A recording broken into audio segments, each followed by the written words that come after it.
जय श्री जगन्नाथ भाई मैंने सर्वप्रथम गुरुदेव गणपति और जगदम्मा को प्रणाम करी आज आम आमर पंचांग सीरीज को आगे आगू को आगे नबा आम प्रीवियस क्लास रे डिस्कशन करथिले को तिथि गुडा भलो को तिथि गुडा खराब से विषय रे हम भलो से डिस्कशन करथिले एवं से डिस्कशन माध्यम रे हम जानिथिले जे प्राय को गुडा शुभ को गुडा अशुभ शुक्ल पक्ष कृष्ण पक्ष रे 15 ये तार तिथि रो देवता किए नंदा तिथि किए आज हम स्पेशली बर्तमान टिके आजीबा नंदा तिथि रे करा जाउथवा कर्म को तो ବର୍ତ୍ତମାନ ଆମେ ଜାଣିବା ଯେ ନନ୍ଦା ତିଥି କହିଲେ ଆମେ ମାନେ କଣ ବୁଝୁଛେ ନନ୍ଦା ନିଅନ୍ତୁ ନିଅନ୍ତୁ। ତିଥି ମାନେ ହଉଛି ପ୍ରଥମା ଆଚ୍ଛା ଆଚ୍ଛା।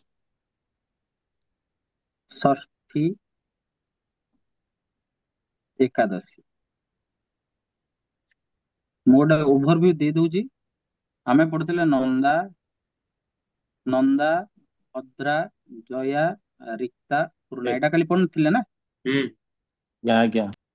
ଏକ ଦୁଇ ତିନି ଚାରି ପାଞ୍ଚ ଛଅ ସାତ ଆଠ ନଅ ଦଶ 11 12 13 14 15 ଏଇଆ ଥିଲା ନା ନନ୍ଦା ତିଥି ତାହେଲେ କୁଆଡୁ ଆସିଲା କୋଉଟା ଏଇଟା ନନ୍ଦା ତିଥି ଆସିଲା କଣ କଣ ଆସିଲା ନା ପ୍ରଥମା ଷଷ୍ଠୀ ଏକାଦଶୀ ଭଦ୍ରା ତିଥିରେ କଣ ଆସିଲା ଦ୍ଵିତୀୟା ସପ୍ତମୀ ଦ୍ୱାଦଶୀ ବୁଝିପାରିଲେ କଥାଟା ହୁଁ। ତେଣୁ ନନ୍ଦା ତିଥି ଆମେ ଆଜି ଡିସ୍କସନ କରୁଛୁ ନନ୍ଦା ତିଥିରେ କଣ କଣ କାମ କରାଯାଇ ପାରିବ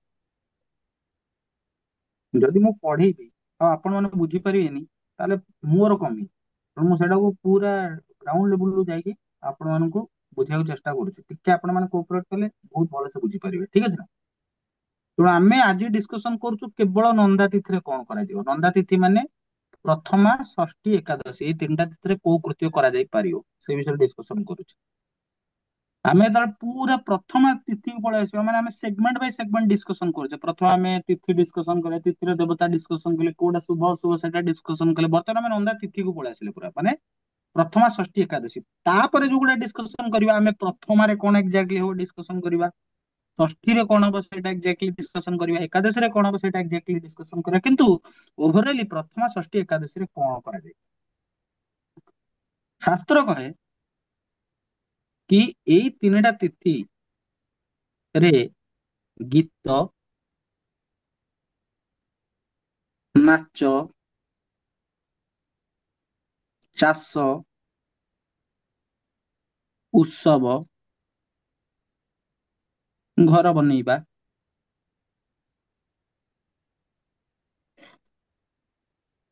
କାରିଗରୀ ଶିଖିବା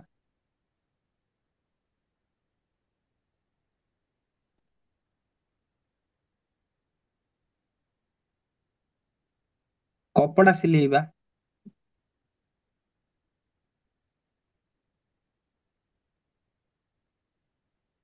ନୂଆ କପଡା ପିନ୍ଧିବା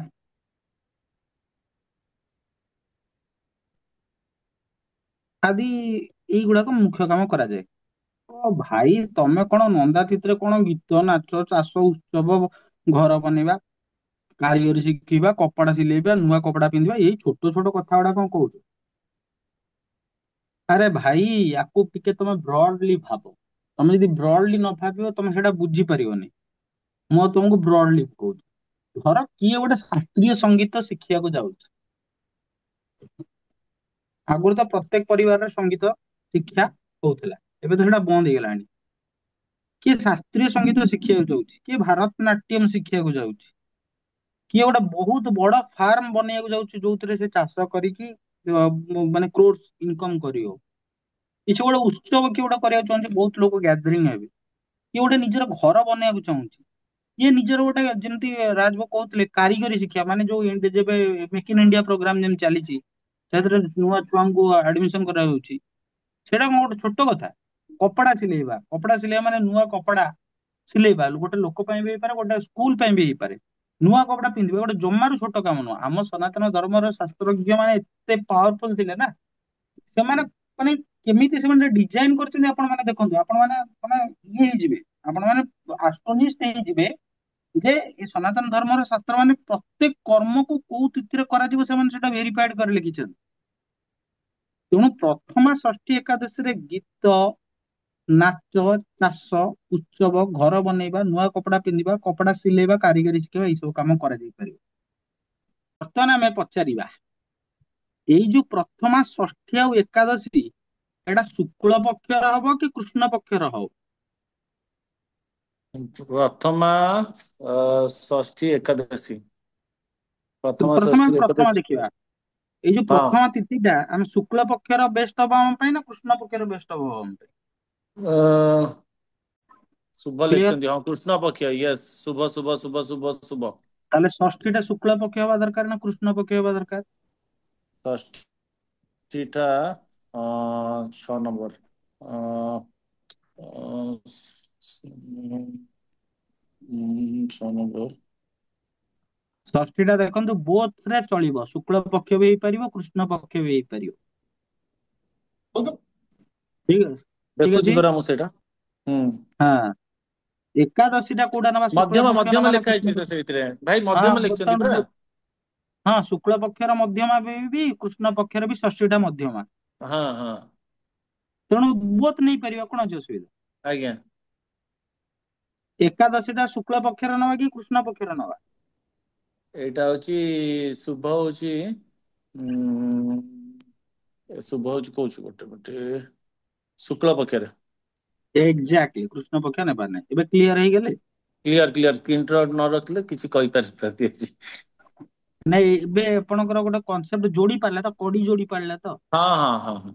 ତେଣୁ ଏଇ ସବୁ ଭିଡିଓ ମନ୍ଦାର ଯୋଉ ଗୋଟେ ମୂଳରୁ କିଏ ମୂଳରୁ ନ ଦେଖି କିଏ ମନ ଇଚ୍ଛା ଦେଖିବ, ସେ କିଛି ବୁଝିପାରିବନି ଯଦି ତାର ପୂର୍ବରୁ ନଲେଜ ନଥିବ। ହୁଁ ହୁଁ ହୁଁ। ହୁଁ। ଏଇଟା ବହୁତ ହି ସିମ୍ପଲ, କିନ୍ତୁ ଯଦି ଷ୍ଟେପ ବାଇ ଷ୍ଟେପ ଯିବେ ପେସେନ୍ସ ର ସହିତ, ଆପଣ କହିବେ ମୁଁ ଦିନିକିଆ ଖାଇଯିବି, ହେଇଯିବନି। ହୁଁ। ସଦା ସର୍ବଦା ମନେ ରଖନ୍ତୁ, କୃଷ୍ଣ ପକ୍ଷର ପ୍ରଥମଠୁ ଆରମ୍ଭ କରି ପଞ୍ଚମୀ ଶୁଭ, ହଁ ହଁ। 6 ରୁ 10 ମଧ୍ୟମ, 11 ରୁ 15 ମାନେ ଏଇଟା ଅମାବାସ୍ୟା ଅଶୁଭ। କ୍ଲିୟର?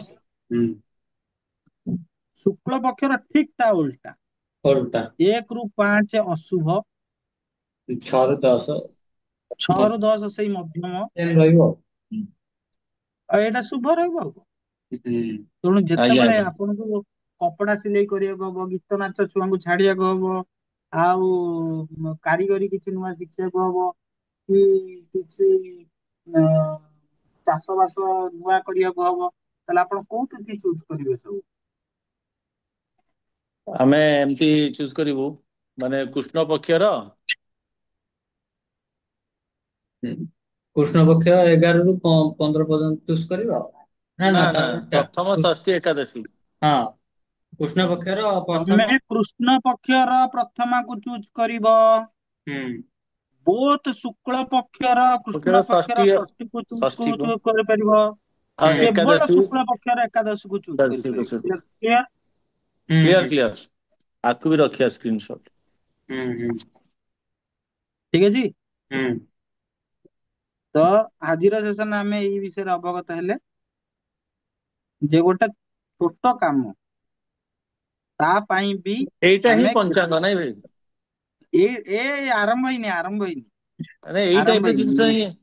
ଏଇ ଟାଇପ ରେ ଆମେ ପୁରା ଛୋଟ, ମାନେ ଆଗ ନେଇଯିବା ଦିନ, ଦିନକୁ ପୁଣି ଡିଭାଇଡ କରିଦବା ମୁହୂର୍ତ୍ତରେ, ମୁହୂର୍ତ୍ତକୁ ମାନେ ଦିନରୁ ଡିଭାଇଡ ହବ ହୋରାରେ, ହୋରାରୁ ଡିଭାଇଡ ହବ ମୁହୂର୍ତ୍ତରେ, ମୁହୂର୍ତ୍ତରୁ ନିମିଷରେ, ନିମିଷରୁ କିଛି ସେକେଣ୍ଡରେ ଗୋଟେ ଟାଇମ ବାହାରିବ। That is very auspicious.